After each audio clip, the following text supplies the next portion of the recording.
All right. G'day, everyone, and welcome to the second International Conference on Policy, Diffusion and Development Cooperation. This is the second time we were going to hold a conference about this topic, but that was scheduled for last year, but unfortunately due to the pandemic, we've moved the conference online. So it's the first time for this conference to be delivered online, and it's being delivered over January to March 2021, and it's hosted by SERAP and the Federal University of Sao Paulo.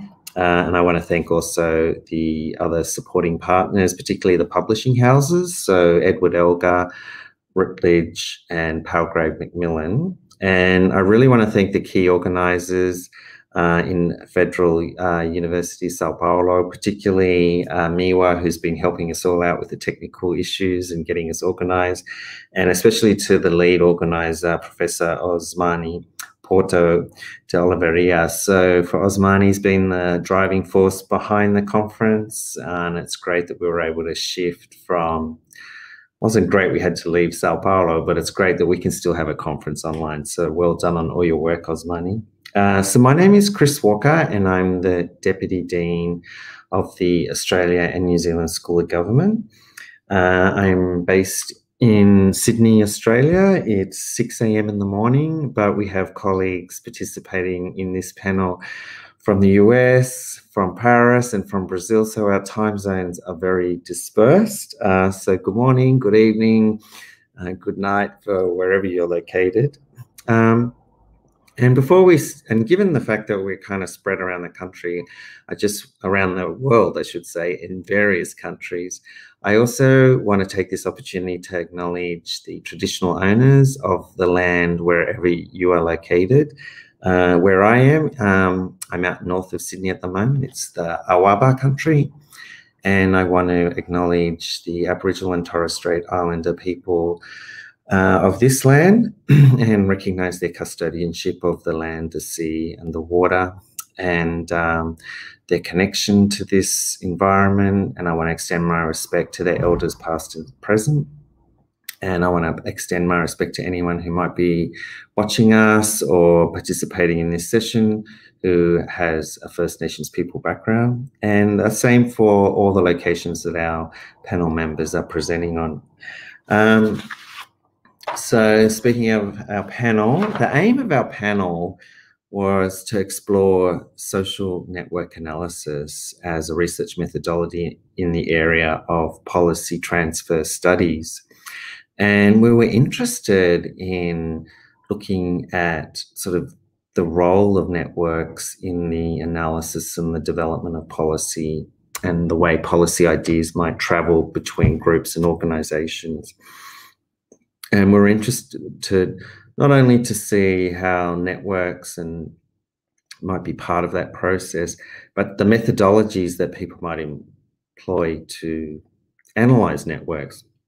So for my co-author and colleague, Alex Mullers, we've been using social network analysis as a tool, and we're interested both in critiquing that tool for its utility, as well as using it to see what it can reveal about policy transfer. And our panel is aiming to draw on other authors and researchers who have an interest in the role of networks and how you might understand those networks influencing policy and how policy travels. So today we've got 3 papers, and I'll just mention the authors based on the order of presentation. So our first paper is going to be presented by Laura Ram, and Laura is an associate researcher at the Centre for Population and Development in Paris, in France. So it's 6 a.m. here, and I think it's 7 or 8 p.m. or 9 p.m. over there. And then our second paper is from Zachary Elkins. He's from the Department of Government at the University of Texas in Austin. And so Zachary's based in the US. So sorry, Zach, but I don't know what time it is there, but I assume it's the afternoon. And finally, we've got Vanessa de Souza Fraga. She's presenting a paper. It's a co-authored paper. She's 2 of her colleagues, Silvia Maria Mendez Camones and Gabriela Tamura. So we've got a great, and Vanessa's based in Brazil. So we've got a great spread of papers and we've got a great spread of locations across the globe. We've got 2 hours together on this panel, and each of our panelists will present for 15 minutes. So I'll probably interrupt at about 10 minutes to let you know you got 5 minutes to go. And then when you got 1 minute to go, I'll let them know that as well. We'll wrap up. And then after each presenter, I'll probably ask a few questions just for clarification to make sure we've got a pretty clear understanding of the presentation. And then we'll go to the next presenter. And then at the conclusion of the presentations, I'll provide a detailed response. I've prepared some notes on each of the papers, a bit of a discussant response, and then we can hear from each author in response to those questions. And then we'll open it up for further discussion and debate. So there might be some discussions, questions in the chat, and there may be some questions across our panel between each other. So with that, I think the presentation should take up about the first 45 minutes to an hour. And then we've got hopefully about another hour or 45 minutes to have open discussion and debate. And I want to acknowledge the work that Alex Millis has done working with me and with everyone on the panel, getting us organised, coordinating things. So thanks, Alex. The panel wouldn't be the way it is if it wasn't for you. And Miwa, again, thank you for getting us all organised so that we could be here at the same time from all these different locations. And the other thing is, don't forget next week, Alex is chairing our next panel because this topic has 2 sessions, the one today and another one this same time next week. So it'd be great if people could come over to that. So I just want to do a quick short intro from each of our panel members. So I would like to I'll ask Laura just to say hi and where she is, and so we can see her, and then Zach, and then I'll go to Vanessa, and then we'll come back to Laura to present her paper. So is it okay if we just switch screens very quickly and say hello to Laura? Hello, great to be with everyone. My name is Laura Ram. I'm associate researcher at the Center for Population Development in Paris, and I'm very excited to be here with you today. Thanks, Laura. It's great to have you. So now, quick introduction to Zachary. Yes, hi. My name is Zach Elkins, and as Chris mentioned, I'm a professor here at the Department of Government at the University of Texas. It is 1 p.m. here, and it's really happy to be joined by people from all over the world. Like Chris, I wish we were in Sao Paulo and finishing this off with a caipirinha, but it is what it is. So. Thanks, Zach. Yeah, it's 6 a.m. in the morning. That is not my drink at the moment. I'm sticking to the coffee. So Vanessa, it would be great if you could introduce yourself. Hi, I'm great to can participate with you. And sorry, but my English is not so good. And I just finished my PhD in University of Minho in Portugal. And I live in Brazil, and I'm a civil servant in social security.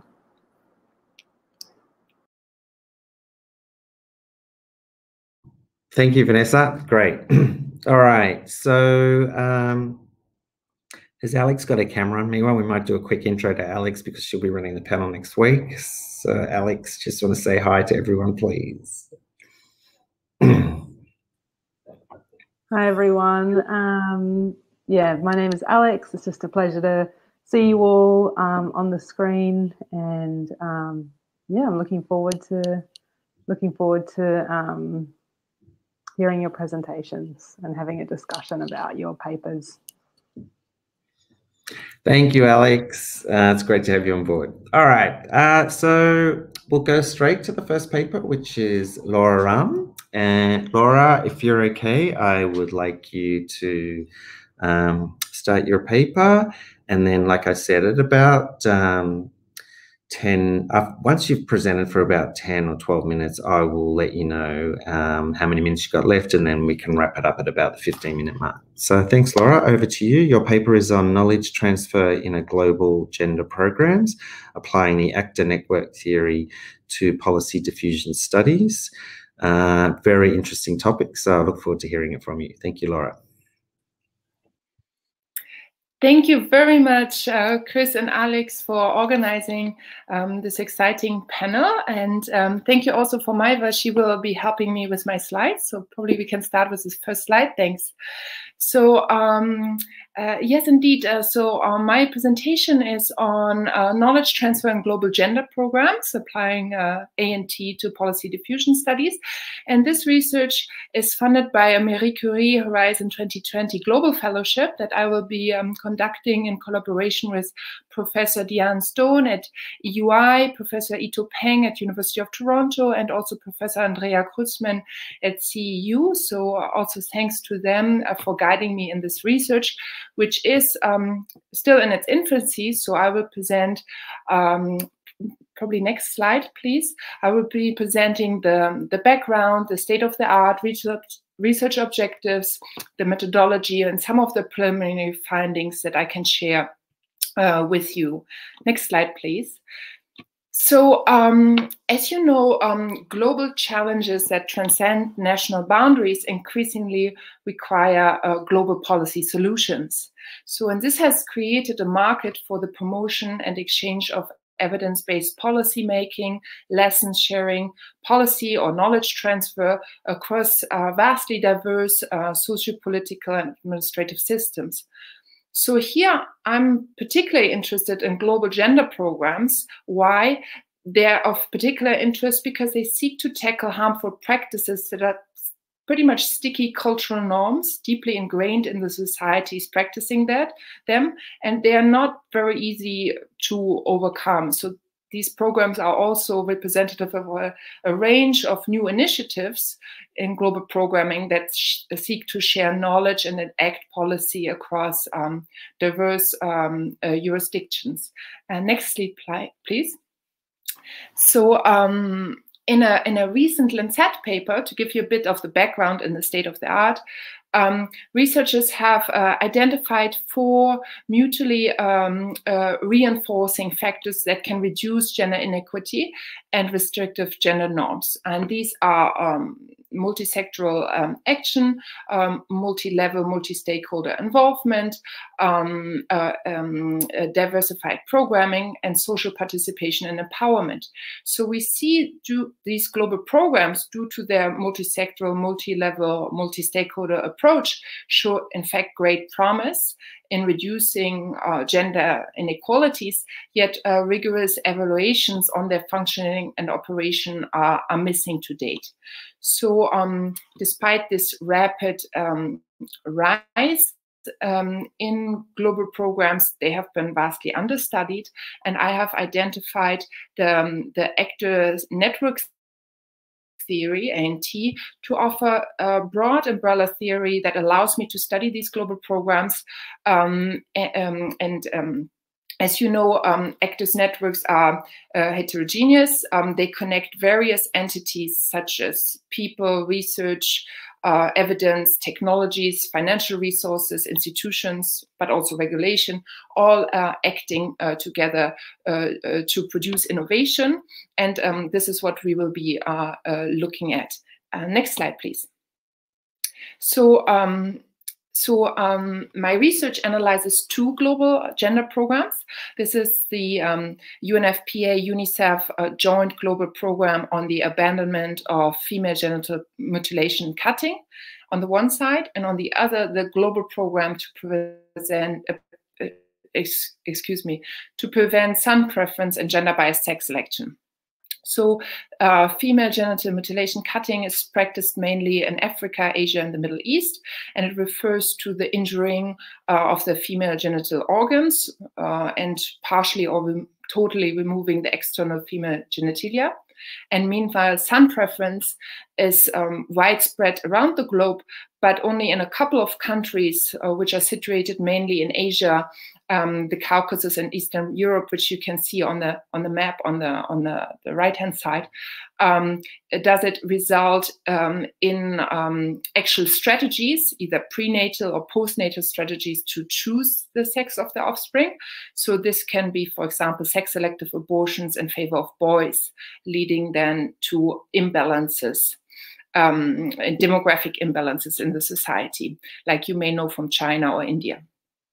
So these two practices are two manifestations of so-called harmful practices that are rooted in traditional family systems and are also impacted by modernity.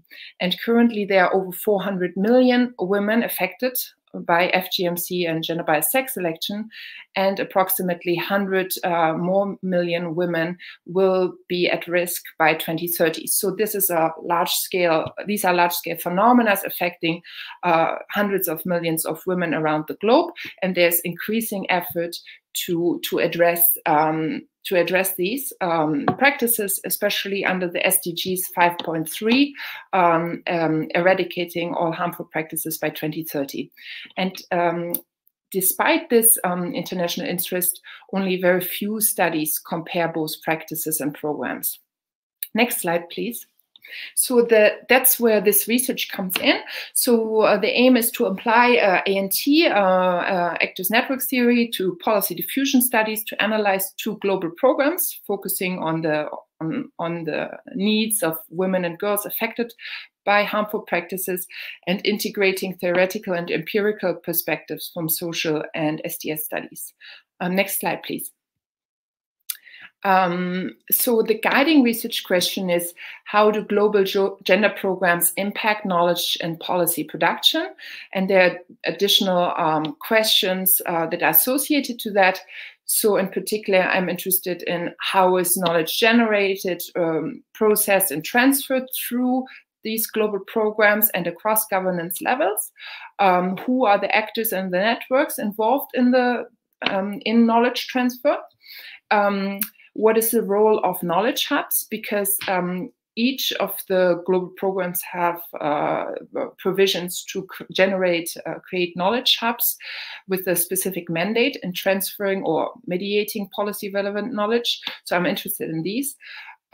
Also, what helps and hinders knowledge transfer into effective public policy. Next slide, please. So just to give you an overview of the methodology, this research is mainly based on qualitative research methods. Quantitative methods will come at a later stage to add, but here I will just focus on the qualitative side. It makes use of case study design, so assessing these two global gender programs and drawing from international policy and program files. It is interdisciplinary research at the crossroads of sociology, political science, global governance, public health, STS, and gender studies. And regarding the selection criteria, I selected two global programs that are representative of this new trend in global programming based on certain criteria. First, I wanted to look at gender programs that are funded by the EU and operated by the UN. Another criteria was the familiarity with the subject and access to stakeholders. And then also these programs shall be completely independent, yet with similarities between them. And after having looked at the landscape of available programs, I chose these two on gender-biased sex selection and female genital cutting. Partly also because I've been professionally involved in the global program against sex selection and son preference since 2018 as an international consultant and trainer. So I'm familiar with the structure, the management, and the actors.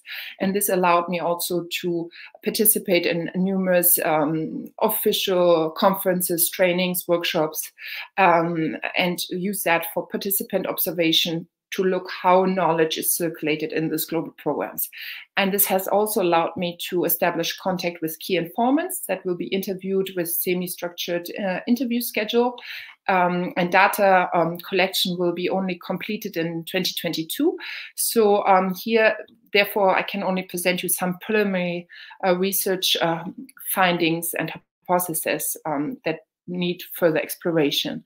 Next slide, please. Do you mind? Thank you so much. So regarding the preliminary findings, I could identify two main problems with these global programs. First, the first problem is linked to our knowledge transfer. So despite very much good intentions, it's not necessarily appropriate, context-specific, transferable, or if you want, evidence-based knowledge that's being circulated, but often generalized and politically correct knowledge. So we will go into more detail. And in particular, the creation of the knowledge hubs, which are the entities that are actually created with the intent to promote knowledge diffusion, triangular learning, and South-South cooperation, has proven challenging, and we will see that in the next slides. But the second problem, sorry, can you go back? Thank you. The second problem is linked to networks and actors. Inappropriate country selection, disrupted financial flows, a high fluctuation of staff, loss of capacity and knowledge carriers. All these present concrete obstacles that impede the translation from knowledge to policy. And I will explain this now in more depth. So please, thank you. Can you switch to the next slide, please? Thank you.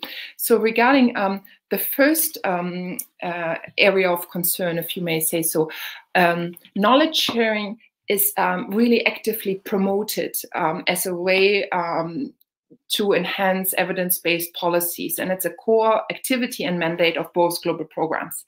And to facilitate this, there are provisions to create these so-called knowledge hubs with a specific mandate to exchange policy relevant knowledge and enhance networking.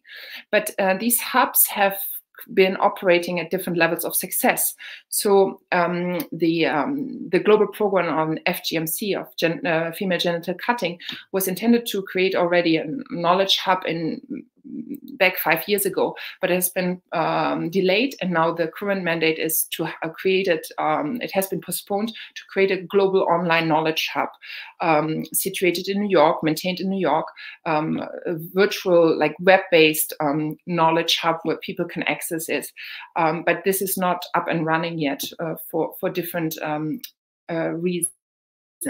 And the gender-biased sex selection program had a different idea, slightly different. So they created a physical knowledge hub, which was created in 2018 with an NGO that was hired specifically to encourage South-South and triangular lessons sharing. However, it took a long time to identify this NGO, and then the NGO lacked research capacity and know-how, and the knowledge hub was basically dissolved after the end of the first phase. And now the new aim in the second phase is also to create a somewhat global online website or a knowledge hub where stakeholders can access to gain information on this subject, gender-biased sex selection and related policies and programs, to be maintained then at UN headquarters. However, the implementation of these hubs has been proven difficult, partly due to a high fluctuation of staff, so changing global program managers or vacant positions.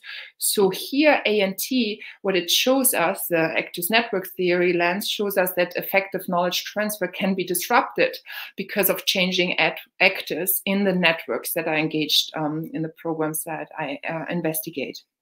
But again, these are very preliminary findings, and I would look more carefully in more depth and this side as well. Please, next slide. So a second interesting finding that ANT analysis revealed is linked to the country selection.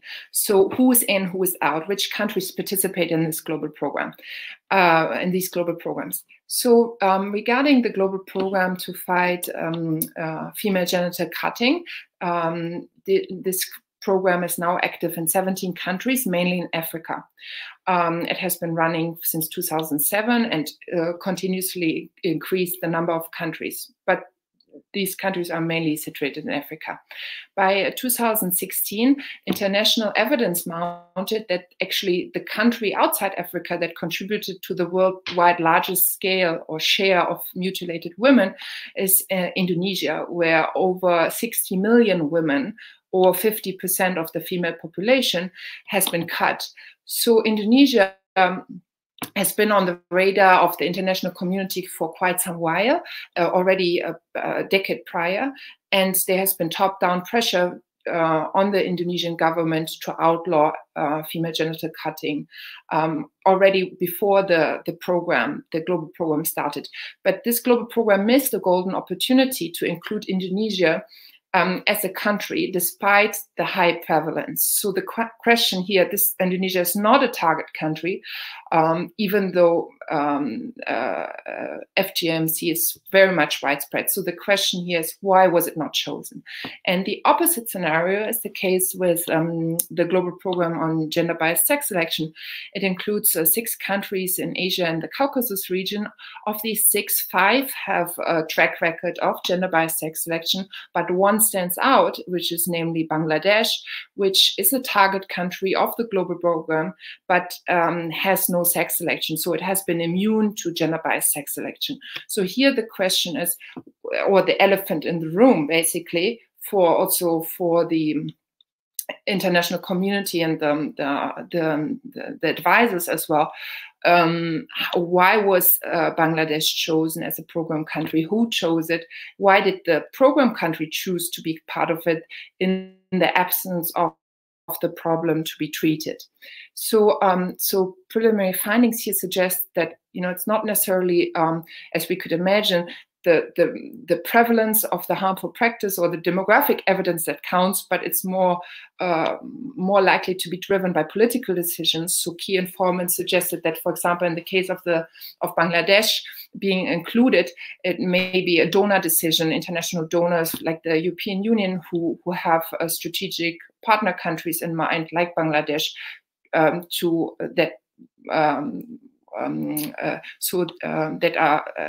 countries are included, even though there may not be evidence that the phenomena takes place. So here we see, of course, since this country is part of a global program, there is resources, funding, policy development, capacity development, outreach mechanisms all going into, which seems to be a case of misallocated development funds and resources. And it shows how countries can be actors in networks where they objectively would not belong otherwise. Next slide, please. So in a nutshell, in short, knowledge transfer is desired, but institutionally hampered on one side, and then the actors of the networks are not or only partially chosen fittingly. So these are some of the preliminary findings that undermine the efficacy of these global gender programs and require critical attention and further analysis. Next slide, please. So just to sum up, these global programs are of great importance. They are growing numbers due to their lack of oversight and their transfer across diverse jurisdictions. And they make a strong effort to mainstream national policies, budgets, and plans with minimal adaptation to local contexts. Often we see that the knowledge that's being transferred lacks contextualization and transferability, or sometimes gets lost altogether. But nevertheless, they offer vast underexplored potentials to really reinforce the linkages between research, policy, and practice. So with this research, we are hoping to, by applying ANT to the field of global policy, we're hoping to expand not only our theoretical understanding of the actors in this newly emerging networks, but also our empirical understanding of how knowledge diffusion works and of the efficiency of global programs. Next slide, please. So thank you very much for your attention. This is also my contact information. This is very much work in progress. I'm very happy to receive your feedback. Thank you. Well done. Thank you, Laura. That was a great paper and a really good presentation. Thank you very much. Slides were really good in terms of your, summarizing your ideas and key points. I'm not going to ask you to respond to the questions now, but I just give you a little bit of a heads up what I'm going to ask you at the end when all the papers are presented. But I am interested if you could just think about it how you think that network, that actor network, and using that theory is going to get down into the detail, because the examples you gave are of two countries which are quite very macro.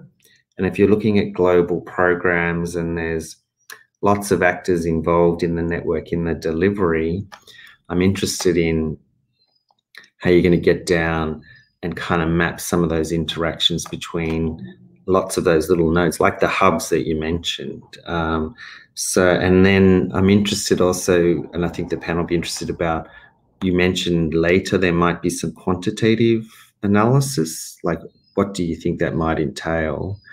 And the reason I'm going to I'm interested to ask you about that is because I think your project could very easily include some type of social network analysis methodology, which is it's only another supplementary step in the methodology that you're doing. But we can talk about that later.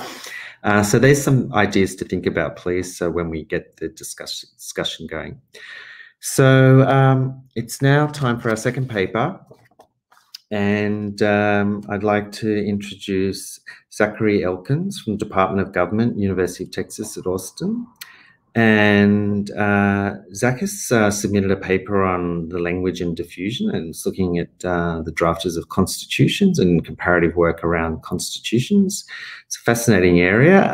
So Zach, I might hand over to you. And I'm not sure if you've got the chat open, the private chat open, everyone. I'll just type in there like you've got 5 minutes when you've got 5 minutes up, and 3 minutes and 1 minute up. That'd be great. Okay, thank you, Zach. Over to you. Okay, great.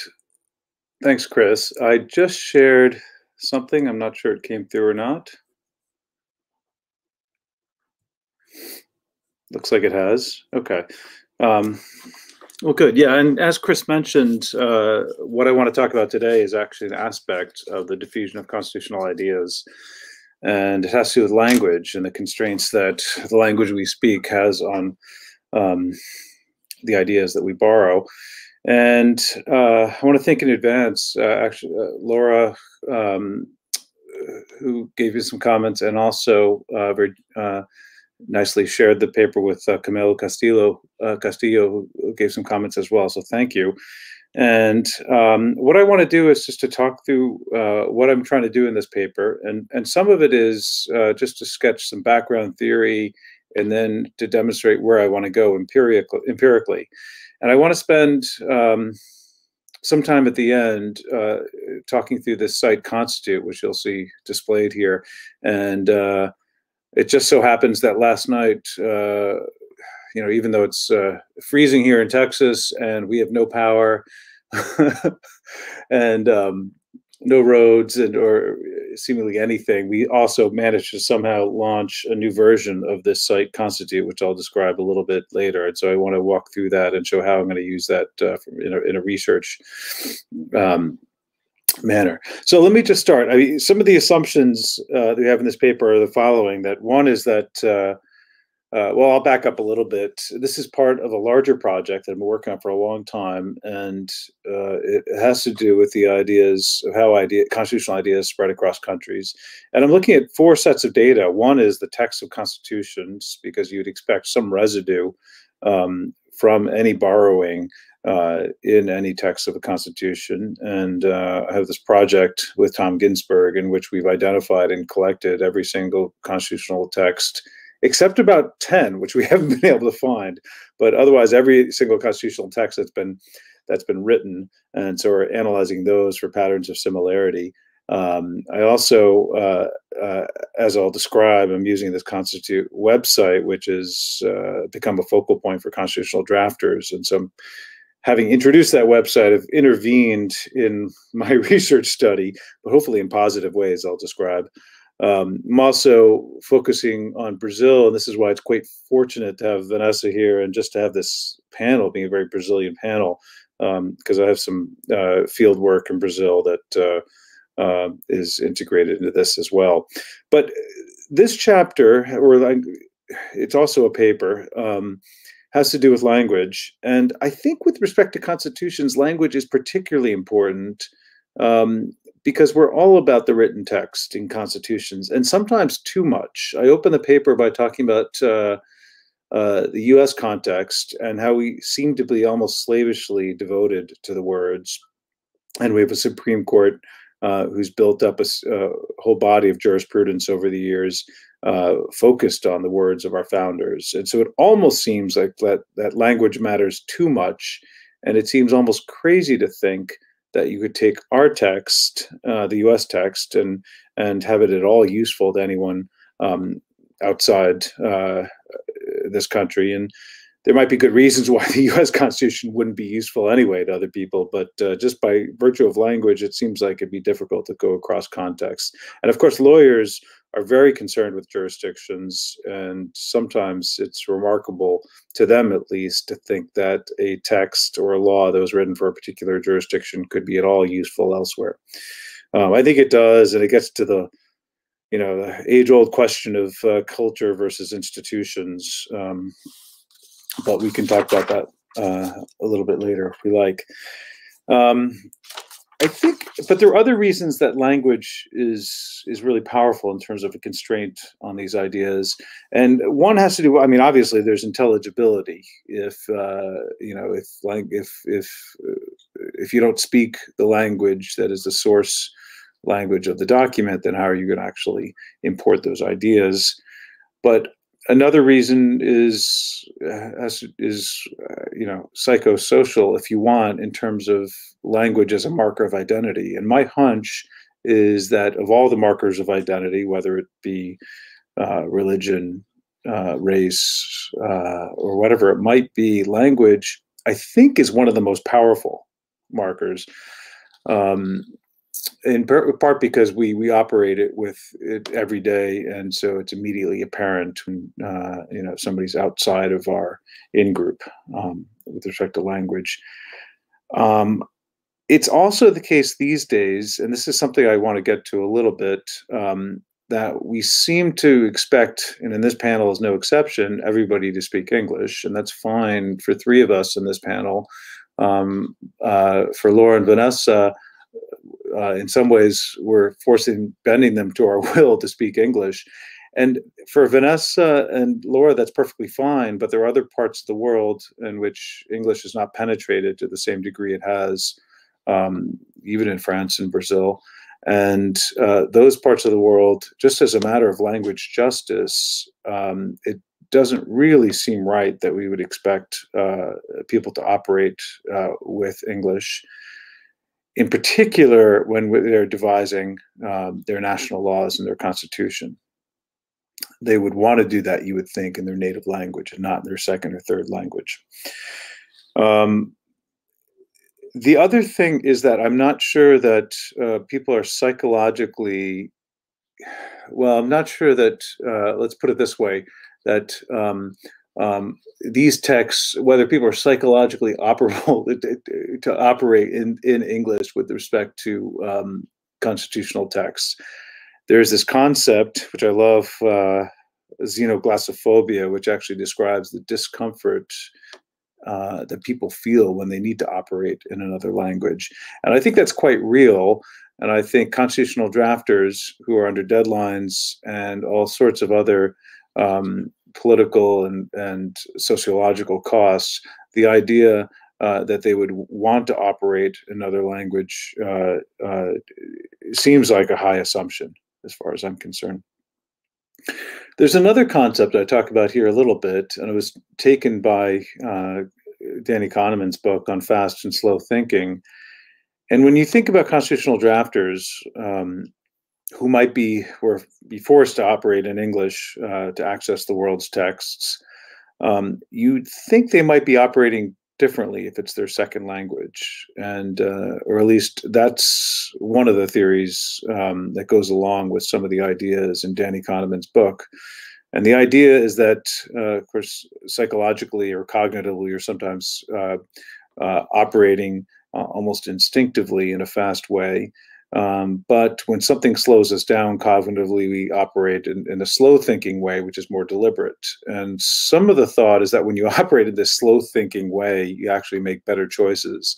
And that might, so it might be the case that people who are writing constitutions and borrowing English texts might actually be operating with less error, which is an intriguing theory. But I think one of the problems is that they don't actually get to that point because they're predisposed not to use texts in another language to begin with. So they might be better when they operate in their second or third language, but they just probably will not operate in their second or third language, or would prefer not to.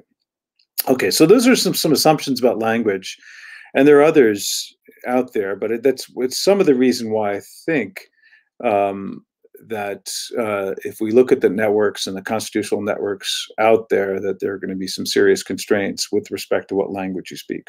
And by the way, I should say that these constraints exist within countries as well. Obviously, we're thinking about multilingual countries who need to operate in building a constitution across identity groups.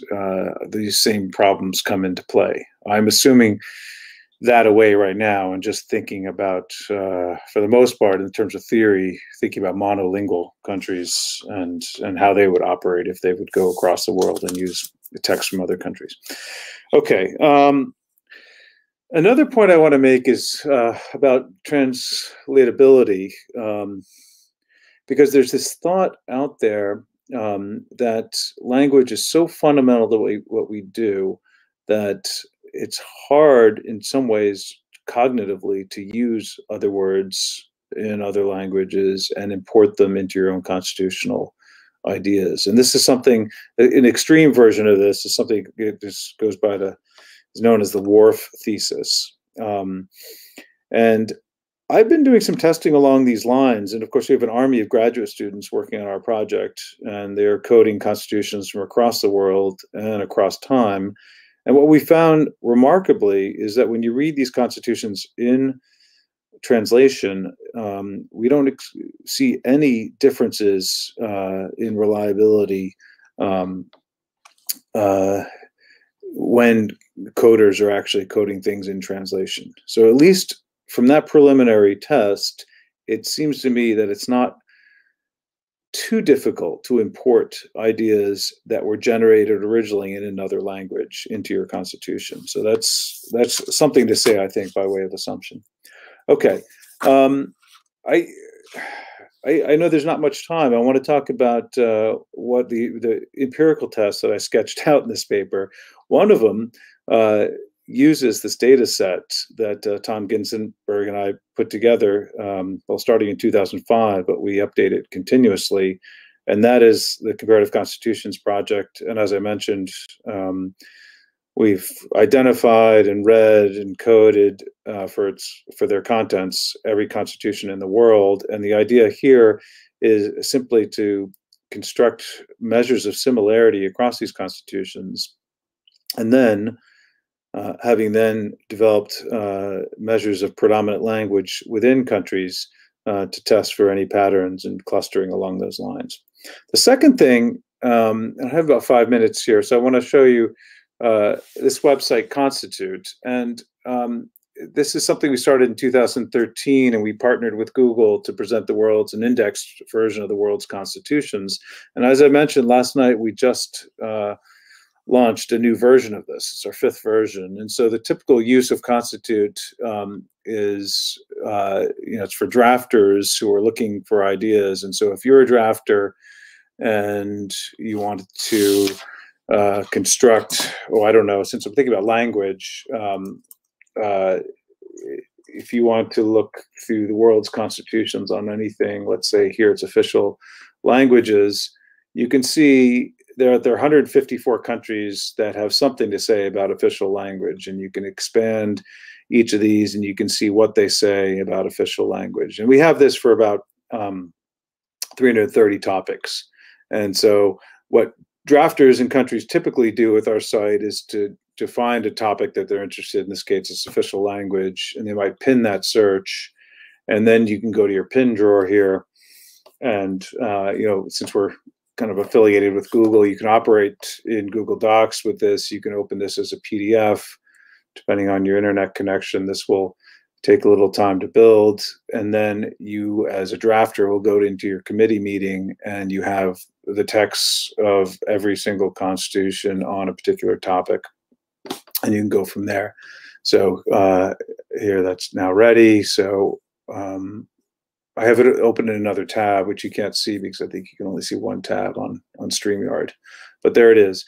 Another use is this compare view, which is quite helpful. So let's imagine you wanted to compare, say, Afghanistan and Albania, who happen to be next to each other only because this is alphabetical. But we have these constitutions side by side, and even within this, you can search. In this case, official language is still the filter that I identified, so you can see in these two constitutions, see what they say about official language. And if you want to drill that down just to the excerpt and pin that excerpt and take it with you, you can.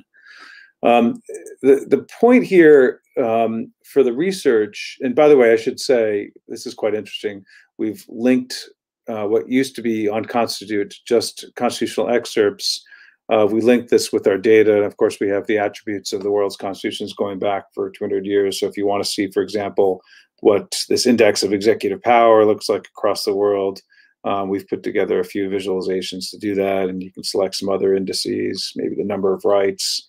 There's that. If you want to see the countries, I prefer a grid map, and so there's a nice grid map so you can actually see the countries. And so Russia and some other big landmass countries don't dominate the map. It's nice to be able to go in to actually see countries too. So we'll choose Brazil since Vanessa's here. You can see the various constitutions. These are the tall bars, and we just have some data here on age. And again, you can see these indices over time. And so one thing that's interesting about Brazil is there's more executive power in the 46 Constitution than there is in the 88 Constitution, which provides some interesting implications. But anyway, the point is, and Chris, I think I only have a minute to go. The point is that we built this in 2013, this site for drafters, and they actually started using it. So we have about 7,000 unique users every single day, whether it be students, citizens, or drafters. And that allowed me, since I have measures of the traffic to this website, I can get a sense of who's using whose constitution. And is it the case that people from these different language communities are gravitating to constitutions from their same language community? And we have translated our constitutions into both Spanish and to Arabic.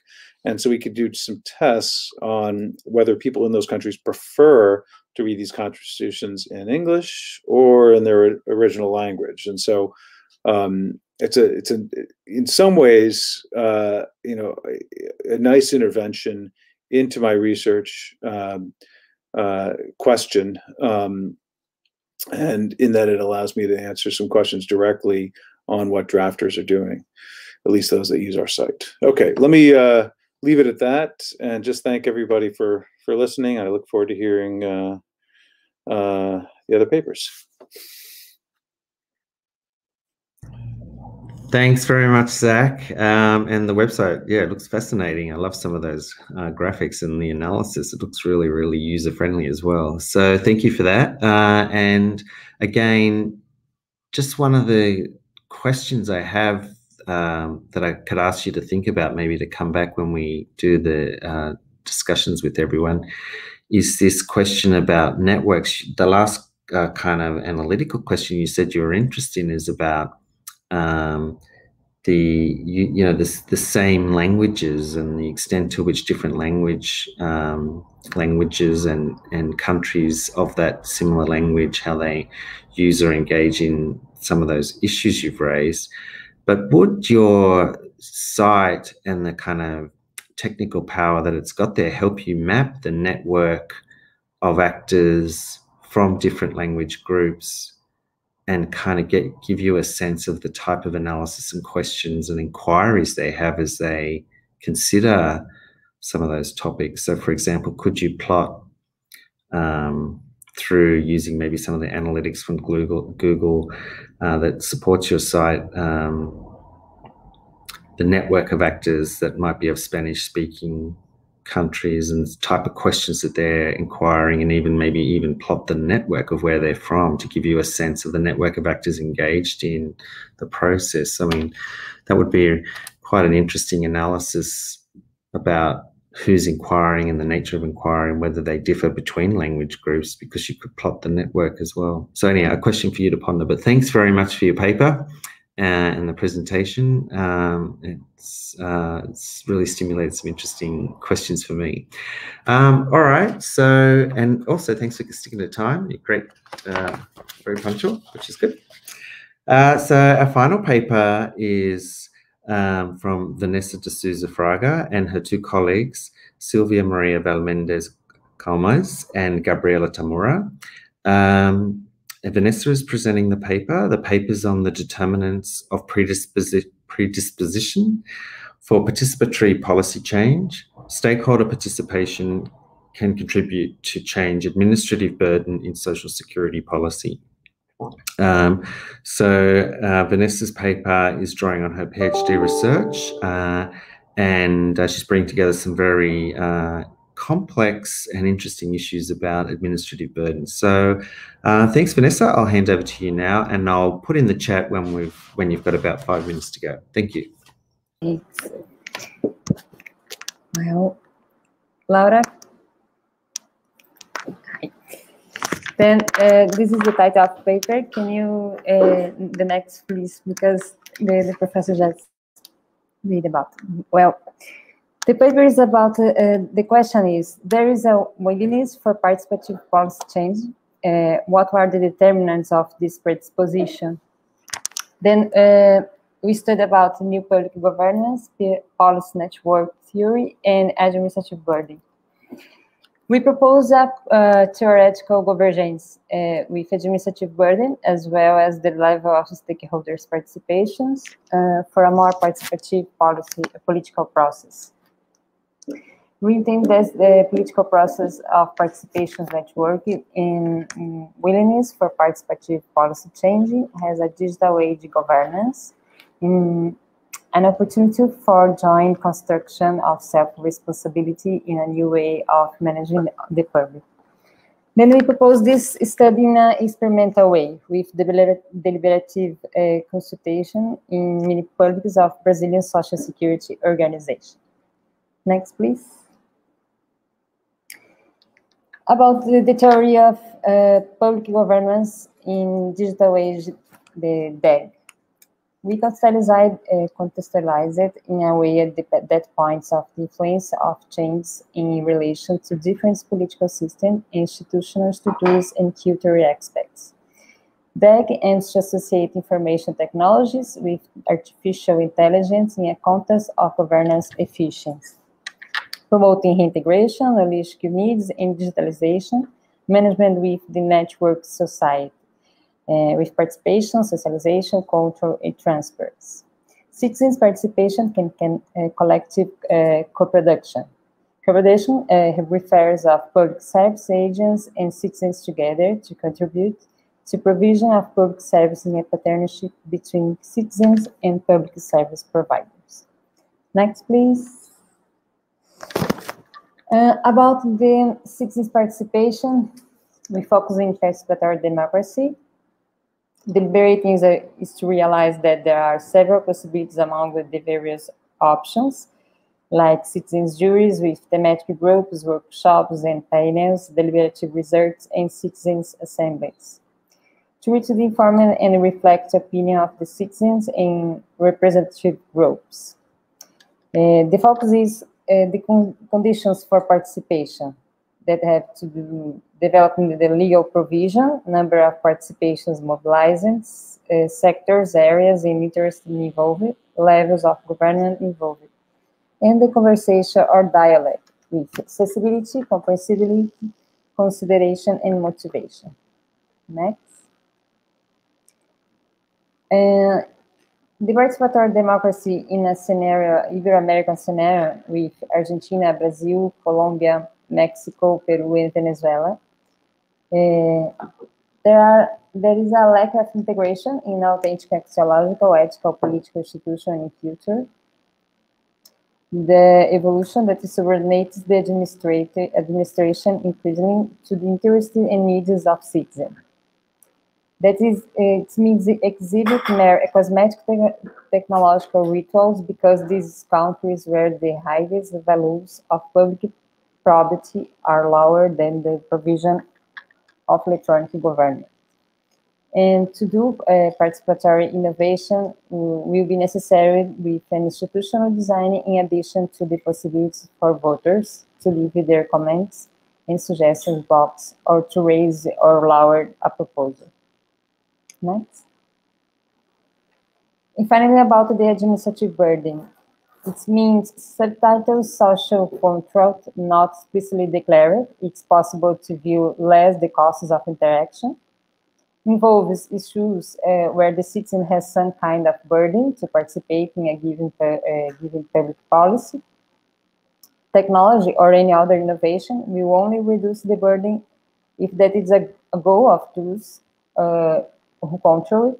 And Social Security is responding to budget costs, transferring the burden to individuals. Aspects such as transparency and rationality influencing that possibilities of minimizing administrative burden. On the other hand, opaque, control, and neutral policies make administrative burdens attractive. Next. Then the costs of administrative burden involve learning costs, psychology costs, and compliance costs. Learning costs is about the program, whether they are eligible, the nature of the benefits, or to access services. Psychology costs is the loss of autonomy and increased stress, and compliance costs is about the obligations and transfer information to the government. Next. Then we propose to this paper two propositions. The first is the predisposition for participation in the participatory political process increases when there are conditions for stakeholders' participation. It means when stakeholders understand that they have access to policymakers, and when stakeholders have common interests within motivations, beliefs about how the world works, influencing the political decisions of self-interested activities. And the second proposition is participation is that the political process make less burdensome administrative burden. Next, please. The research methodology. Then we propose a hybrid type of intervention in quasi-experimental way with field and survey experiment. And the dependent variable is willingness for participative policy changing, and the others independent variables is perception of conditions for participation, access to decision makers, common stakeholders' interests, administrative burden, with learning costs, psychology costs, and compliance costs. Next.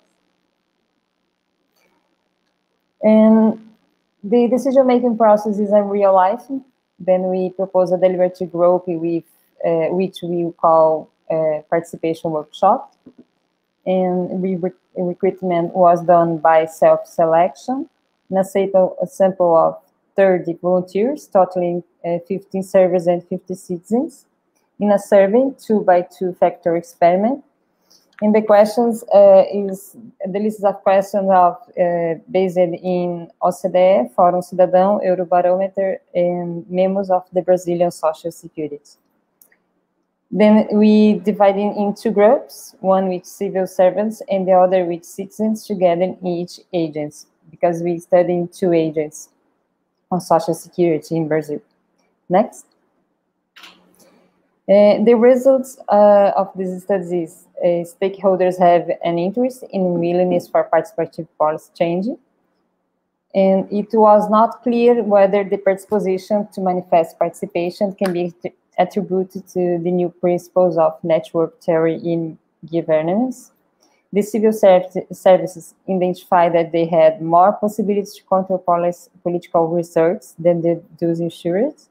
Stakeholders do not consider that there is access to decision makers, and there is a lack of knowledge of and misinformation about what is decided. They end up reflecting on a greater perception of the lack of control over political research. Next. About the first proposition. It has not been evidenced as the principle of networking in theory and governments are not clear, defining in the participation practices and interests of stakeholders. It's not affecting tools involved in a perspective of growth in political, will end in the belief of inclusion of the change process.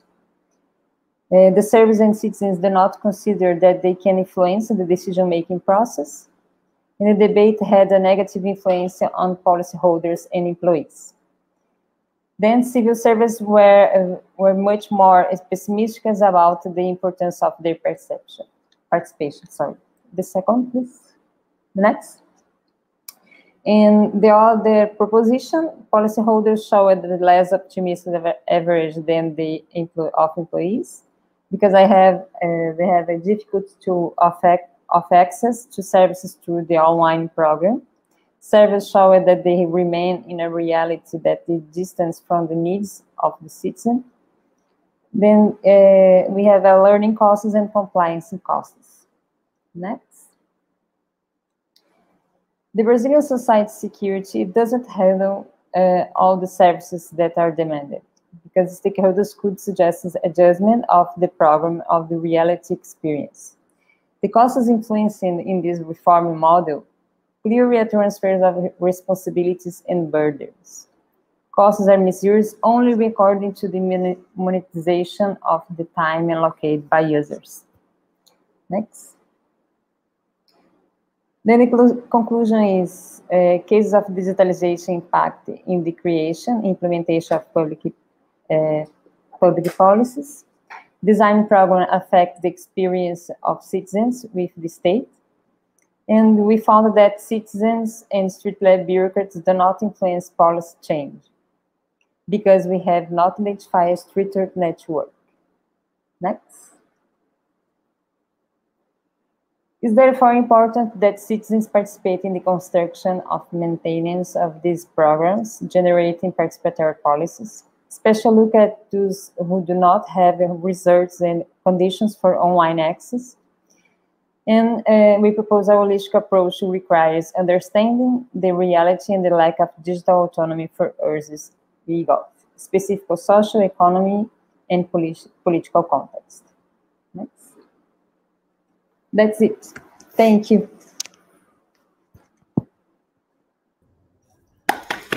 Thank you, Vanessa. Well done.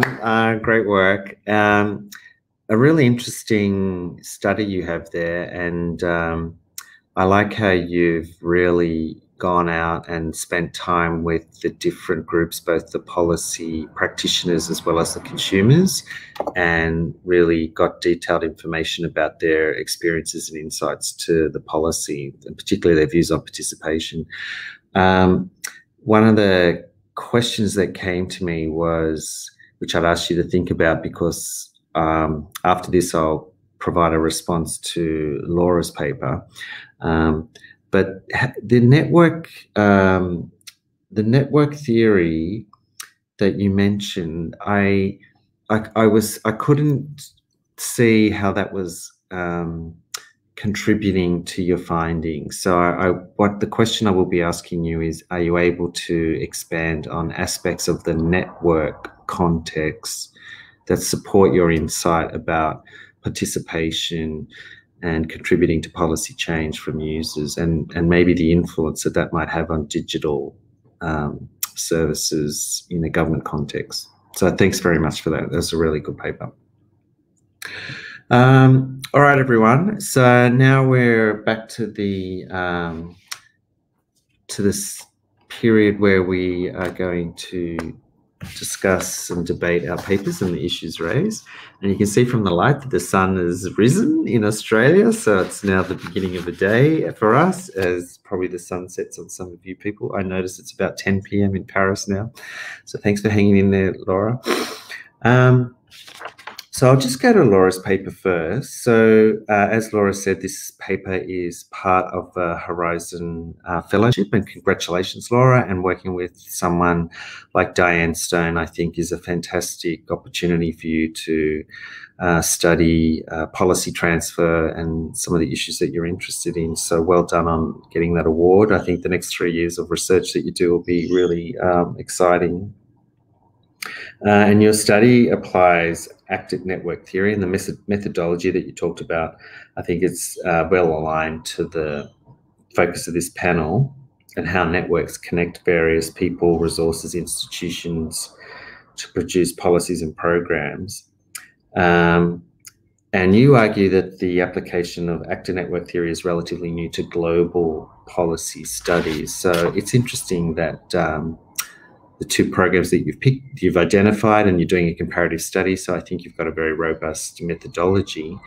And I like the point that you come to about looking at knowledge transfer through hubs in a global program. And this is one of the reasons why I said earlier about social network analysis, because social network analysis, I'm just making a suggestion, they identify nodes and how nodes connect with other actors. And it allows you to look at these hubs and the extent to which they're connecting with other actors in the network and distributing knowledge and information. So I think you've got a great focus on a contemporary issue, particularly in terms of how interconnected the world is at the moment. And the findings from your analysis, I think, will be very relevant to not only the two global programs that you're looking at, but increasingly in the current environment that we're all living in, the transfer of knowledge in responses to a global pandemic, and how do we ensure a more effective response in any strategy, I think is very important. So I think you will find your research leads to you having a very busy career in helping governments and organizations deal with how they might strategize to have global programs more effective. Your paper's got some really well-defined research questions, and you presented those today. And your idea of looking at how things happen, who's involved, and the role of particular components like the hubs is a very interesting concept. But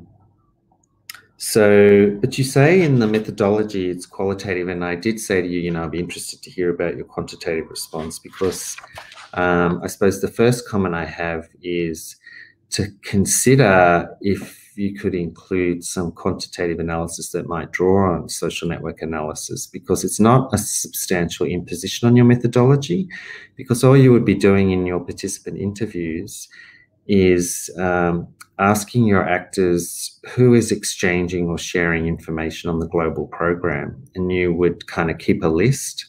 And then once you've got that spreadsheet, you can enter it into a database that you use for social network analysis, and it will generate diagrams that illustrate the network. So I think that would lend some visual analysis to your work, which you might find significant. And in your paper, you mentioned about tracking tweets and how maybe looking at the social media and tweets, Twitter, and how those tweets around a particular program might be distributed globally. Again, that's another way of strengthening the network analysis part of your study. So these are only suggestions for consideration, and part of the conference is to kind of explore ideas. So that's something I'll put there. And the preliminary finding, you had something about knowledge gets lost in hubs.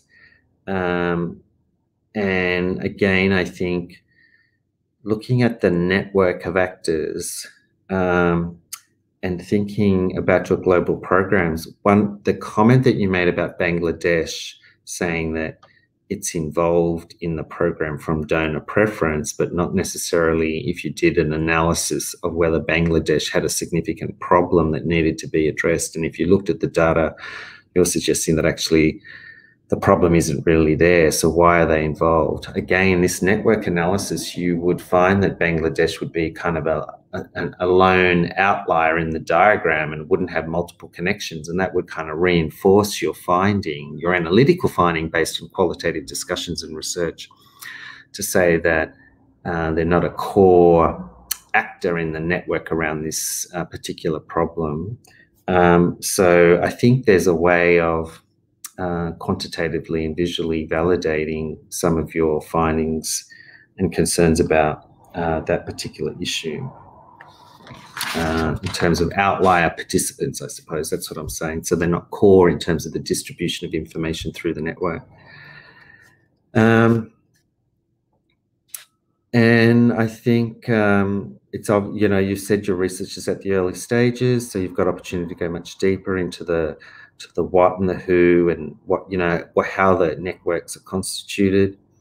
And I think the question then is, how do you move from country actors, Indonesia, like you identified Indonesia and Bangladesh, down to the more detailed nuances of the range of organizational and institutional actors that form these networks? Because getting down to that level helps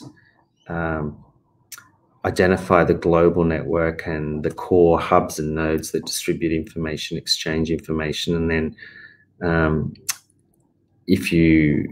network analysis would help you target your effort if you want to increase the effectiveness of global programs by identifying the hub or the node that is most connected to others and therefore is a key in distributing information and perhaps having an impact. So that's just another point there.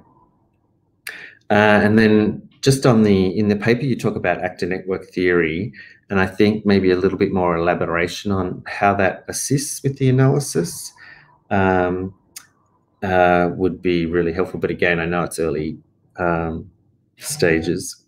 And then right at the conclusion of your paper, you talk about the challenge or the kind of observation in a lot of studies that there's minimal adaptation to local context, which is a very common finding in policy transfer studies. And again, I think getting a more detailed, nuanced analysis of the actor network would help reinforce some of those preliminary conclusions that you have about some of the analysis. So there's my questions and comments.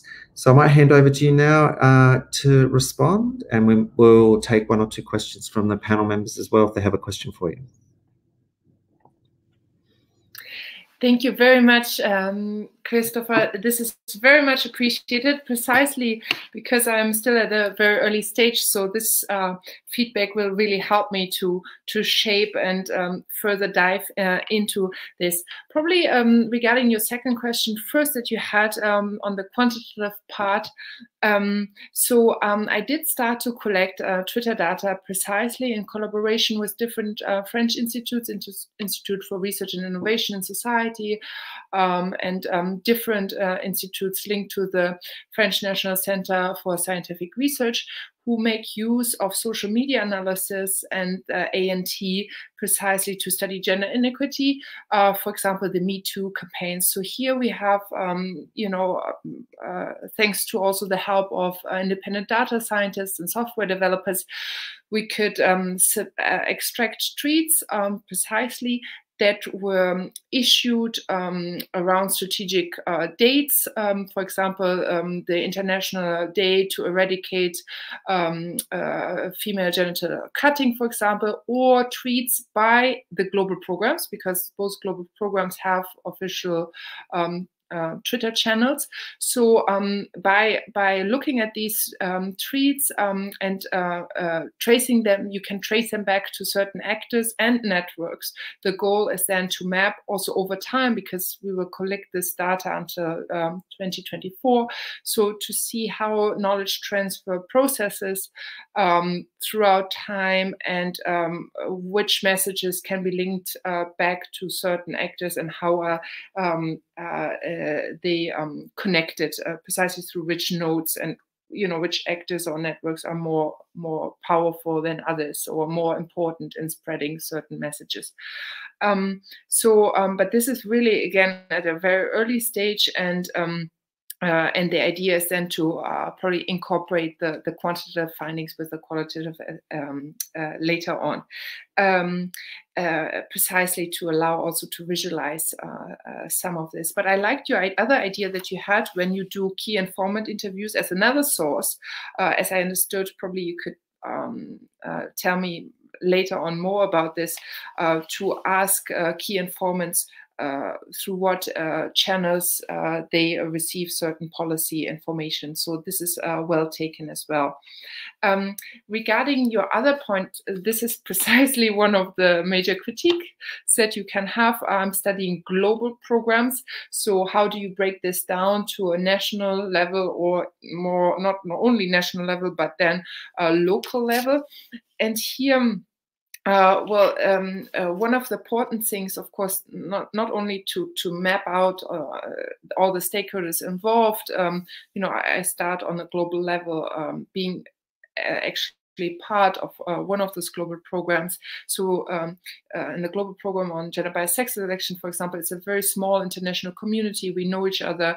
We work together academically and in this global program as well. So you would, so I'm looking at what are the different flows. So active network theory helps me there. Where's the money coming from? Who are the funders? Who are the gatekeepers regarding information flows? Like where does the technical expertise come from? Which are the organizations carrying out? And then I'm also a trainer, and I organize also training of trainers. So I go to national countries and then form trainers who will then go to local levels. I've also engaged with trainings where directly do capacity on local levels.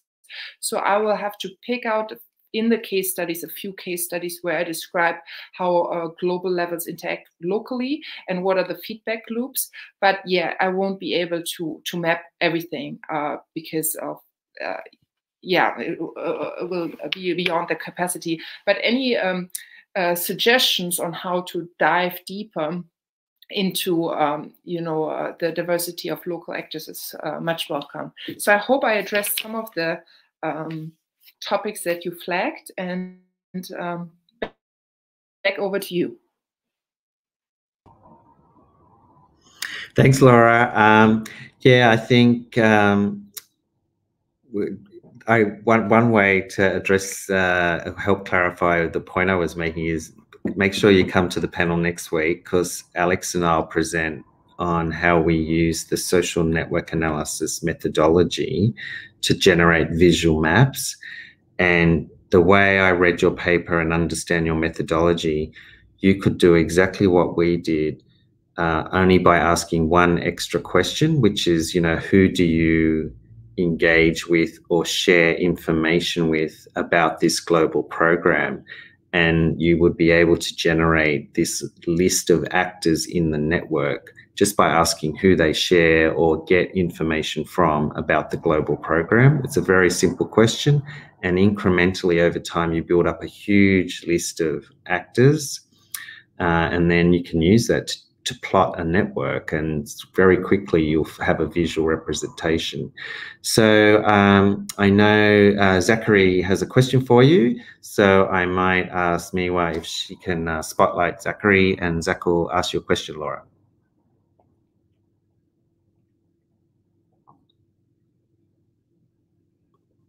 Okay. Yeah, Laura, it's really interesting, and I look forward to reading the paper in more depth. I mean, one thing that struck me just in listening to you is it seems like, unlike other, studies of diffusion and policy transfer, yours deals with very culturally sensitive issues, which I think in some ways makes it really, really interesting, both normatively and comparatively. And I wonder if in some ways you have some thoughts about what it means to think about transferring knowledge on something like genital mutilation. I wonder if there's some pretty good literature on some of the policy transfer of family planning studies or family planning programs, or even shifts with respect to I don't know, breastfeeding and circumcision. These seem like major societal changes, and from what I can tell, they seem to happen in the way you'd expect policy diffusion to happen, in that all of a sudden you have a few opinion leaders within these communities make some changes, and then once you realize that circumcision may not be necessary, if those opinion leaders are going to not do it, then all of a sudden you get a nice tip in that direction. But I guess the question is whether you'd expect some differences in the way you see knowledge transfer in these very culturally sensitive policies as against, say, the more technocratic policies in which there might be something more of a cost-benefit analysis with respect to the adoption of the practice or the policy.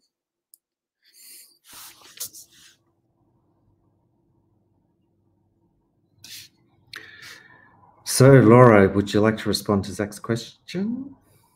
Miwa, can we spotlight? Thank you very much, Zach, for your question. Indeed, I think that's what makes it really, you know, for me intriguing to study these programs, because precisely they are targeting very cultural sensitive issues. And here it's very much so what you highlighted, you can see a type of diffusion progress, so that you have first a few opinion leaders and then, you know, slowly building up a critical mass that then also, you know, results into shifting norms that can take quite a while.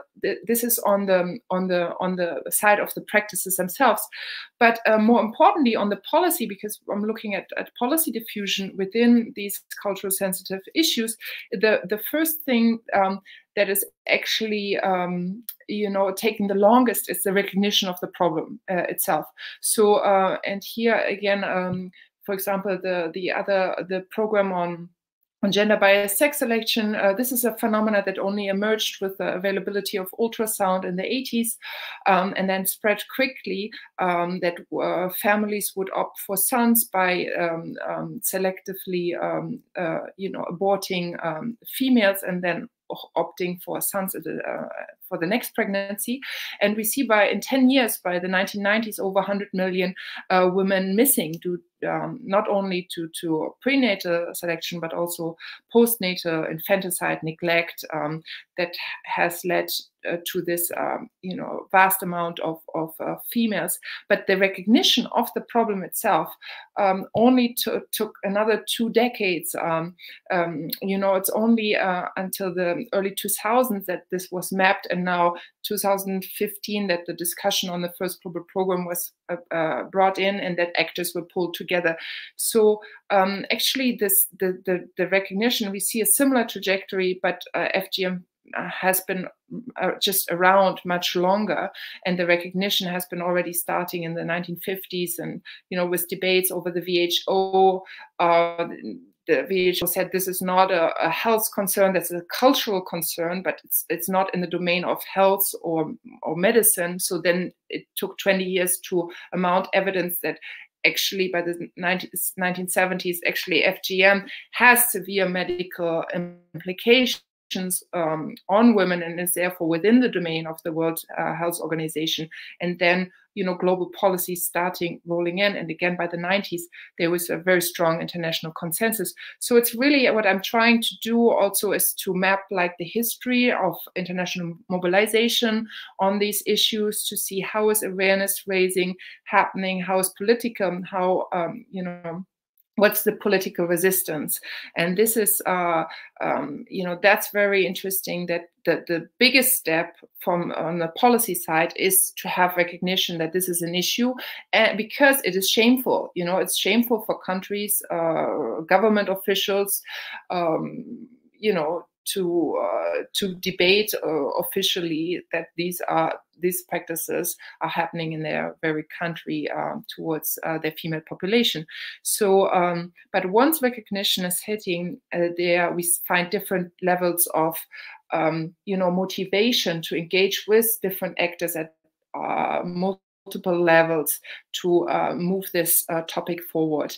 And yeah, that will be, thank you very much. I hope I could address some of your feedback. Back to you. Thanks, Laura. So yeah, it sounds like you got some comprehensive feedback and some issues to consider. So thanks very much. So look, I might move on to the next paper now. I've got some questions for Zachary. So as we saw, Zachary's paper looks at the role of languages on the drafting and interpretation of constitutions. So this is a really grand kind of analysis of probably very substantial and grand public governance instruments, constitutions. So it's a fantastic piece of work that looks at some of those macro settings that shape the way we're governed and how policy happens. And it's interesting to consider then language within that context. And Zachary's presentation and the paper talked about the challenges and the impact that language has in our understanding, and that the language influences what we observe and interpret, but also languages may result in different ways that we constitute or represent legal concepts. So one of the questions that he raises when considering constitutions and language is this sort of network decision-making. And I'm wondering, is there an opportunity here to look more at the links between your analysis and our kind of focus of our panel on networks? And here I'm thinking the network of constitutional drafters, and whether constitutional drafters of like language, can we expect that they converge on similar ideas based on the language with which they communicate? And also, I think the observation that I mentioned earlier, Zachary, about your own website, Constitute, the extent to which that might be a source to identify and maybe map or track the network of like interested people around constitutional drafting and reform. So, and will that give value to your work and the purpose and objective of what you're seeking to achieve by having a more analytical insight to the network of users and the differences in those networkers? And I suppose one of the key questions is, how do you locate those actors and map them into a network? Is that a kind of historical records, or is that something that you can do direct from engagement in the database? I know this would be a significant challenge, but it may provide further analytical insight to the role of networks of actors and their understanding and utilization of the questions that you're raising. And then another comment that I had, which would be interesting, is about the impact. Like, do you have a sense of the impact of your website Constitute, and like, how is it being used, and what is the response from stakeholders? So I'll hand over to you, Zachary.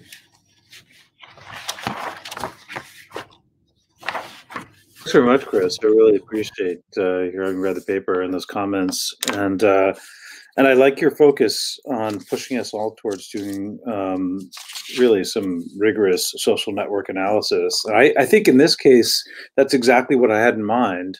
Although when the nodes that I was thinking about were countries in terms of the units and not necessarily the drafters themselves. Although I think drilling down beneath countries to actual drafters and actors makes a lot of sense. And I can talk about the way I'm thinking about doing that in a second. But in the initial stage, at the level of country, I think that I'm going to have a lot of work just to be able to predict, after building a measure of similarity across country, to using the various networks that are out there, whether it be cultural, political, economic, or all the usual suspects, to really see what the patterns are of clustering with respect to the similarity of constitutions across time and space. One thing I found in my analyses of this kind of thing over the years is that really the most similar constitutions are the ones that are produced by geographic neighbors within the same generation. So if you know where and when a constitution was written, you can pretty much predict its content using some network analysis. But that is unsatisfying. And I think one of the nice things to do is something you suggest, which is to actually look at the drafters and how they, as individuals and actors, are connected. And so it is hard to do, as you suggest. One way I've started to is to look at the transcripts in various countries, but in particular Brazil, the transcripts of the deliberations among those at the Constitutional Assembly. And you can glean from, obviously that text and those conversations are very public, and a lot of those actors are grandstanding and not really in that kind of argumentation, not saying what they really think. But often you can get a sense of what's at the root of their constitutional choices, and if they are affected or influenced one way or another by other sources in other countries. And so I've identified in the Brazilian transcripts, which, those debates went on for about a year and a half for the 1988 Constitution.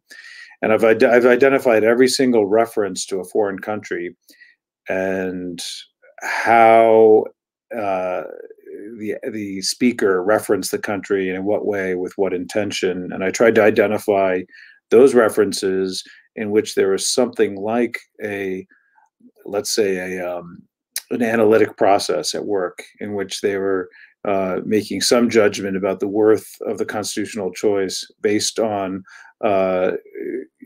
where that idea came from, and something used foreign evidence really in some way or another, which is, I think, exactly what we'd expect at a micro level to produce the kinds of constitutional similarities that we'd expect at the macro level.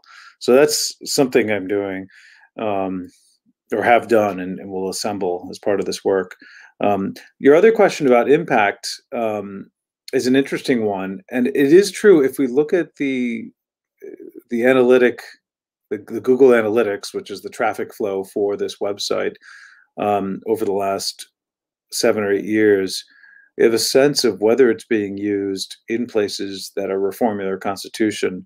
And I initially didn't expect to see too much, because I don't have in the past, I've had a pretty dim view of, let's say, the research process that goes on when people are writing constitutions.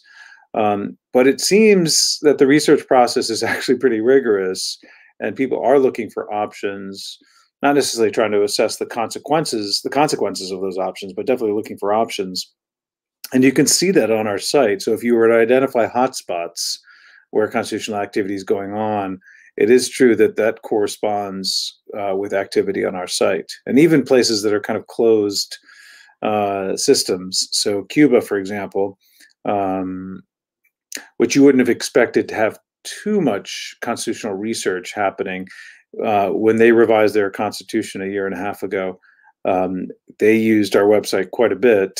And in fact, I went down there for a couple weeks to get a sense of that. And Cuba had this reminds me of Vanessa's project, has a very participatory process with respect to constitutional design. They had every Cuban organization that's out there actually holding deliberations. And sometimes these citizens and organizations actually went on to our website to look for ideas and for other texts from other countries. And so it is a bit ironic to think that Cuban citizens are going to a website that was produced in the United States for constitutional ideas, but it's kind of a conservative test of the impact. If it's being used there, then it's used a lot more widely in other places. Anyway, thanks very much, Chris. I really appreciate it, and I'll leave it there. Mm-hmm. Thanks, Zachary. Actually, I have one more question for you, and it's about the Constitution as an instrument, in a sense that I would expect that wherever this is happening, it's kind of a rare event. Like, it's writing a constitution is not something that politicians or public servants or community members I would expect, are actively involved in periodically throughout their lives, that if it does happen, it's quite unusual and unique. So I'm wondering about the sort of, is there a, like your research and your site demonstrates a depository of expertise around the issue, but is there a kind of global network of expertise in this area, of experts that can assist emerging countries who seek, or countries who seek to revise or develop a constitution? Like, what's your observation about this sort of global players, I suppose? I'm interested to hear that as well.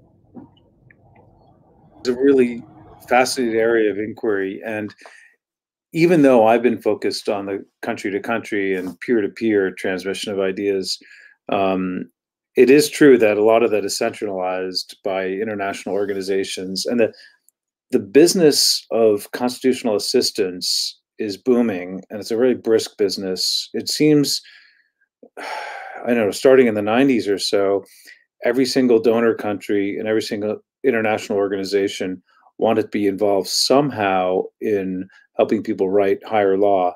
And it's kind of astounding in some ways. It makes sense that people do that. If you want to affect a country's institutions, what better way to do that than to get into the ground floor and affect the writing of the Constitution? So it makes sense. But it does seem like anybody and everybody is lending assistance in this regard. So the UN has a very active body doing this. One of the best organizations out there, I think, is International IDEA, and is doing a lot of really good work in this area. But there are a lot of other organizations. I have this story. I've done a little bit myself, but I like to think not a really heavy-handed way. And mostly when I do it, I use our data and our text just to point people in these countries to different options. But occasionally I do get involved with drafters and review their work and go to conferences and do that conferences with the drafters.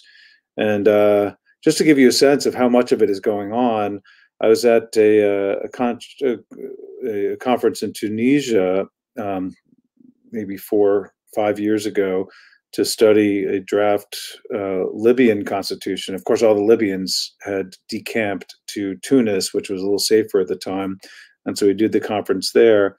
And I was part of a Dutch consortium working with them, giving some feedback on the Constitution. But there's also a German group there that had gathered scholars to do exactly the same thing. And so in the same hotel in Carthage, outside Tunis, we had this Dutch organized group, and we spent 3 or 4 days with the drafters giving all sorts of intense feedback on every aspect of their document. And then I noticed as I was leaving the meeting at that hotel that there was another room, conference room at the hotel, which was being set up for exactly the same thing by the German group. And they were going to have 3 or 4 days with the very same drafters giving them advice on their texts on the exact same set of things. I couldn't believe this was going to happen. And I sat in for a little while at their invitation. And indeed, it was going to be the same set of conversations. And I really felt bad for the drafters at the time that they had to sit. Imagine going to an academic conference and just having that replicated 2 or 3 times. In their case, I think they probably had 7 or 8 conferences with international advisors trying to give them advice. And I noticed in our meeting, they were kind of exhausted. And now I understand why. So there is a lot of business out there in terms of, I would say, in a more centralized way, people giving constitutional advice. Yeah. So, Chris, I see questions from Laura and Vanessa. Can I respond briefly to that, or is there not time? Okay. So Laura asks, do you see some copying, pasting, and plagiarizing of constitutions? Definitely. There's no doubt about it. And that in some ways is the dependent variable. This analysis is the similarity. And sometimes you see constitutions that are kind of one and the same across countries. And you saw this, I think, most clearly in the 1800s. Although, and I think there's a little bit more, shall we say, originality in modern constitutions. But even I haven't tracked this down exactly, but it's supposedly the case that you even had some constitutions in 19th century Latin America which replicated the exact same typographical errors across constitutions. I think that might be apocryphal because I haven't actually been able to track that down, but it is the case that some of those constitutions are very, very similar. There's no doubt about it. And you have some constitutions that, such as, say, the Spanish Constitution of 1812 or the Portuguese Constitution of 1824, which were reproduced almost, word for word in other constitutions in Europe and in Latin America. And there are many other examples of that. It's a fascinating story. And that's why the title of the book that I'm writing is Steal This Constitution. And it is indeed that. There's a lot of plagiarism. But I think for those of us involved in diffusion, we see that as in some ways a good thing. But yeah. Vanessa asks, do you think it's possible to have apps or popular mechanisms like Google that we can use in order to have cultural inclusion or even to minimize the digital divides in a participating, deliberative way? I think that's definitely, Vanessa. And right now, since it's a neighboring country for you, maybe you might see what's going on in Chile, because the Chilean government is, of course, rewriting their constitution. They had a referendum to actually get that ball rolling, and they're going to elect, I believe in April, maybe it's May, a constituent body made of citizens and legislators to write this new constitution. And the Chilean government has developed this platform, a really good platform, I think, to enable participation. And that's actually, I know Chris is maybe it's a nice segue to your paper, Vanessa, and Chris is about to give some comments, but that's an idea I would plant for you, which is I found in the participatory constitutional design, you can build these platforms and mechanisms for citizens to get involved, but I haven't found that they have the appetite to be involved. That most people, with all the things you can do each day, getting involved in deliberative and participatory constitution making is very hard, and most people don't have the appetite or the desire to do it. And I noticed in Cuba, there was a lot of participation, in part because it was, as you can imagine, organized and required. And so you might imagine, in the same way we have mandatory voting in countries such as Brazil, you might imagine a mandatory set of deliberation and participatory activities. It sounds heavy-handed, but it might be exactly what we need if we want people to actually weigh in on these things. I'll hand it back to you, Chris. Thank you. Thanks, Zachary. Yeah, great segue into the next paper. And speaking from a country that has mandatory voting, yeah, participation sometimes needs a bit of a nudge, but yeah, the benefit of ensuring everybody is part of the process is kind of helpful in democratizing at another level, particularly at a later date when people say, did we really vote for this?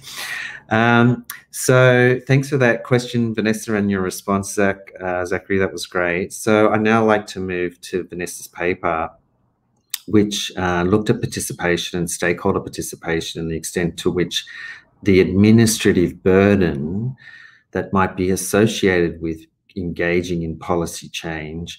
What does that mean for participation, and how does it influence both policymakers as well as service users, clients, citizens in the process? And Vanessa looked at the influence of digital governance or digitization of public services and the influence of that in participation. So it's a really ambitious project.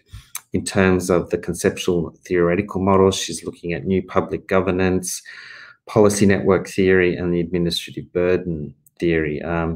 And bringing those together is a very well-crafted argument that looks at basically the concept new public governance is a framework or an approach to public sector management, arguing that there should be, or providing opportunities for greater participation of individuals. But also the administrative burden literature points to the fact that sometimes the administrative burden associated with public services imposes a cost or a burden on individuals, and that constrains or limits people's capacity. And it's a bit like the final comment that Zachary made about, you know, the observation is that individuals are so busy and have so much going on in their life, despite having an app in Chile to participate in the deliberations around constitutional reform. In some sense, it's a burden to do that. So you've got to be highly motivated to carry that burden to engage. And then Vanessa's paper looked at digitization and the extent to which digitization as a reform in service delivery, does that alleviate the burden or does it impose an additional burden?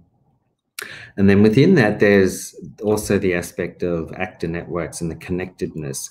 And so we see a kind of a process where governance reforms are looking at greater participation and trying to create frameworks for that.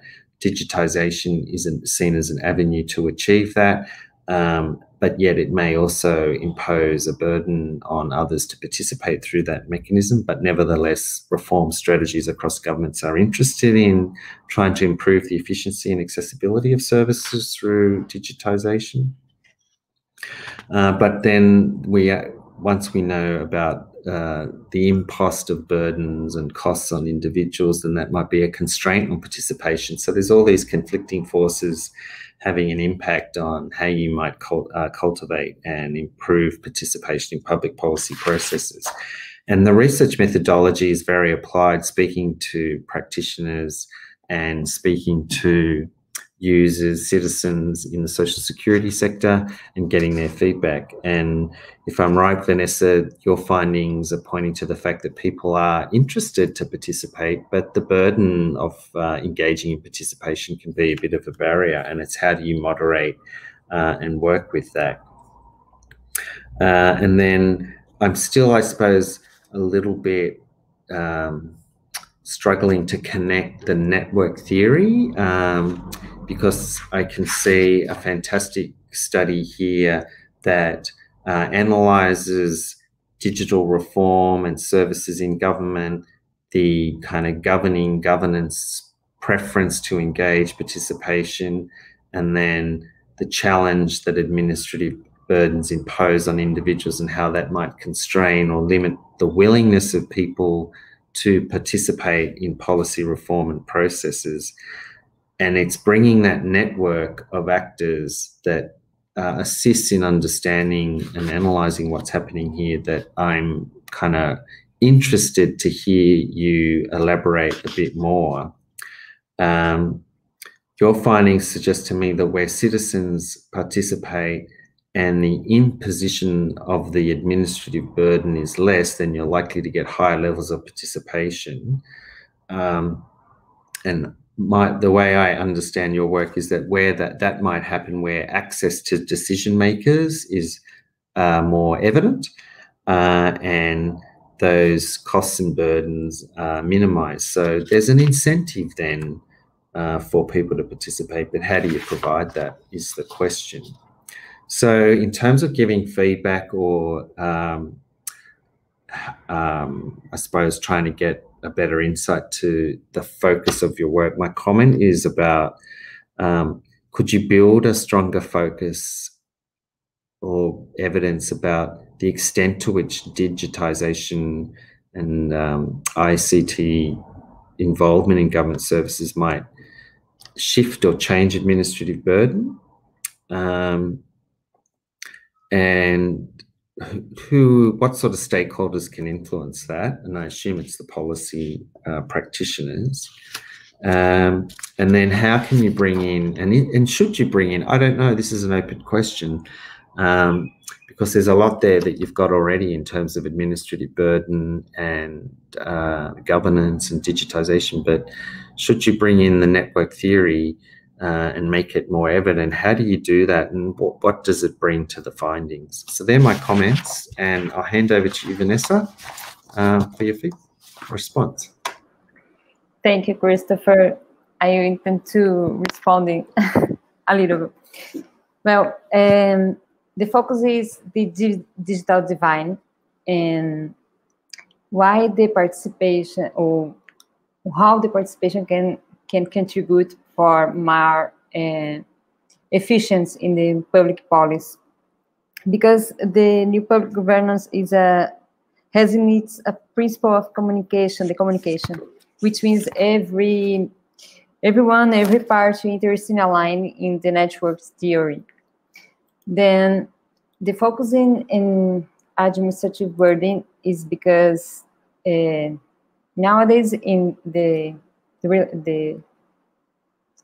reality of the social security in Brazil, for example, there are so many burden with digital divine. The focus, the public focus is more specific, and we intend that with a participatory and deliberative way, we can do a political, well, a public policy more efficient. That's why in a network, both groups can contribute. Each one brings her experience and your everyday reality, and his understand the own demand. But it's not easy, and in the reality of Brazil, for example, is an innovation. And I don't know if it's possible to do in a practice, the public practice, the way that I study just in an experimental way. Then I don't know if I can do more in a practice, the institution, for example. That's it. Thanks, Vanessa. I wonder if Zachary or Laura have a question. If they do, can they just indicate in the chat?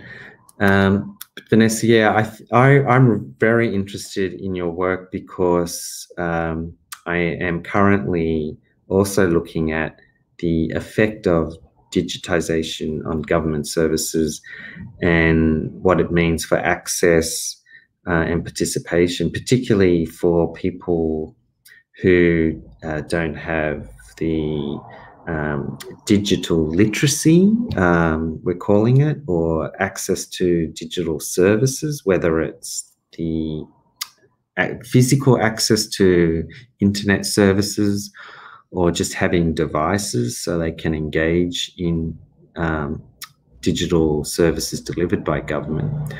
And it's great that you're looking at participation and how participation through digital means might influence policy development.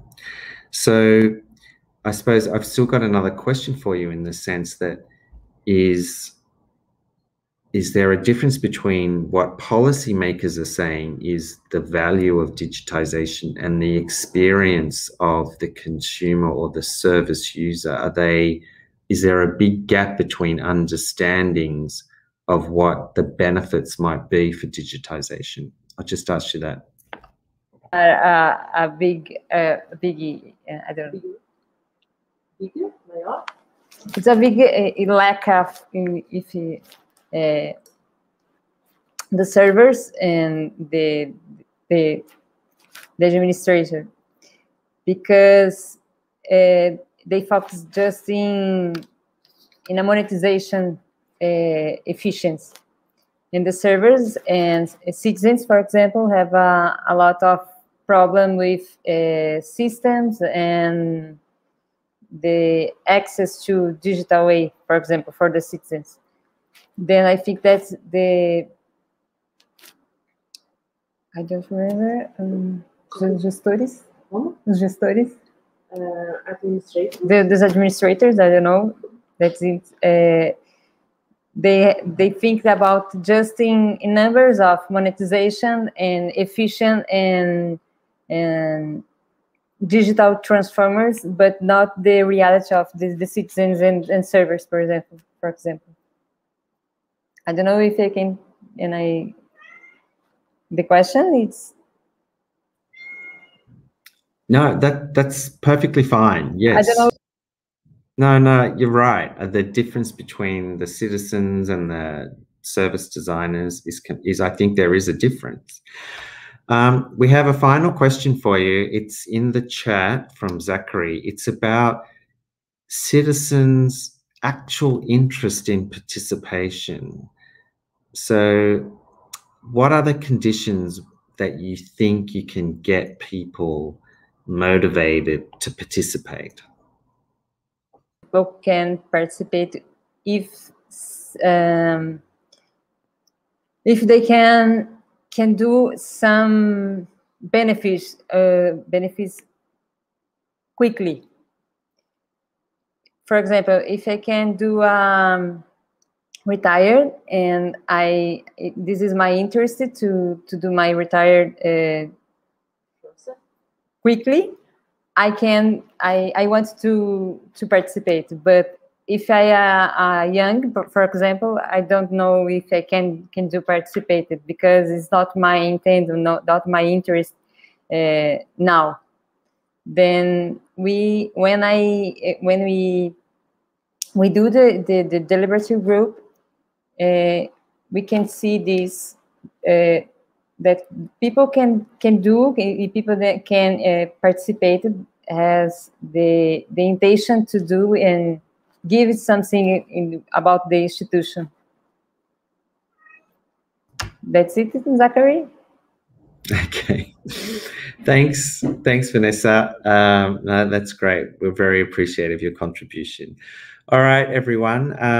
We're getting close to the end of our 2 hours, so I'd like to acknowledge your contribution and thank you all for participating and wrap it up. So firstly, thanks to everyone for your papers and working on them over the past year or more, because we were originally scheduled to meet in May last year, but we weren't able to. So it's great that you've continued to be engaged in the conference and developed your papers, so that's great. I want to thank Alex Mullis, who assisted in this panel preparation as well. So thank you, Alex, and also to Miwa for her technical support throughout the process. I really appreciate that. Then just a reminder that the same time next week on Friday, on the 25th of February, we have our second panel, and that panel is our moderator is Zachary Elkins and our discussant is Alex Mullis. And we have a couple of papers, Understanding Policy Transfers Through Social Network Analysis, which myself and Alex are presenting. Policy Advisory Networks, The Global Dimensions, Les Powell and Jennifer Spence. And The Narrative Change of Sustainable Practices, the Case of Bicycle Lanes Implementation. And that's a collaborative paper presented by Miguel Loyola and a number of colleagues from the University of Sydney in Australia. And we have I'm pretty sure we have a final paper by Assessing the Validity of Documental Analysis in Transnational Networks as a Tool to Understand Policy Transfer by Anna Malandrino from the University of Bologna. So another diverse group of people, a range of papers. Alex and I will be up early before the sun rises, and some of you will be joining us at midday or in the afternoon. So look forward to speaking to you all same time next week. So thanks very much for your participation, everyone. Catch you later. Thank you, Miwa. We're done.